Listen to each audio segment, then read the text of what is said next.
BIMSTEC இது ஒரு அமைப்பு. அதாவது வங்கக்கடல் நாடுகள் கூட்டமைப்பு.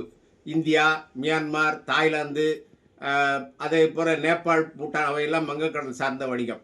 இந்த அமைப்பு ஒன்றை உருவாக்கி இருக்கிறார்கள். இதன் சார்பாக தாய்லாந்து நாட்டின் தலைவர் பேங்காக்கில் மாநாடு நடக்கின்றது. நமது இந்தியாவில் இருந்து நரேந்திரர் போயிருக்கிறார். சிறப்பான வரவேற்பு அளித்திருக்கின்றார்கள். பழைய தாய்லாந்து தலைமை அமைச்சர் தக்ஷின் சினவத்ரா நீண்ட காலமாக இந்தோனேசியாவில் இருந்தார். அங்கே படைத்தலைவர் ஆட்சி புரட்சி நடத்தி அவரை கவிழ்த்து அனுப்பிவிட்டார்கள்.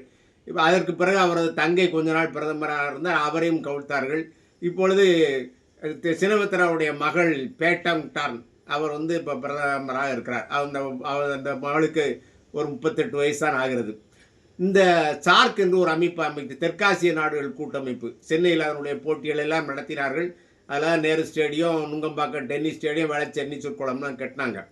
இந்த சார்க் அமைப்பில் பாகிஸ்தான் இருக்குது. பாகிஸ்தானை புறக்கணிக்கிறதுக்காண்டி இந்த பிம்ஸ்டெக்கை இப்போ தூக்கி வச்சுட்டு இப்போ போயிருக்காரு. நல்லது நடந்தால் சார். இப்போ மியான்மரும் இதில் பார்த்தீங்கன்னா வங்கதேசம், மியான்மரு, நேபாள் மூணுமே இந்தியாவுக்கு எதிராக சீனாவோட கூட்டமைப்பில் இருக்கின்றன. அவர்களையும் சேர்த்து இந்த அமைப்பு வலுப்பெற்றால் அது சிறப்புத்தான். அந்த மாநாடு இப்போ தாய்லாந்தில் நடக்கிறது. அது வெற்றி பெற வாழ்த்துக்கள்.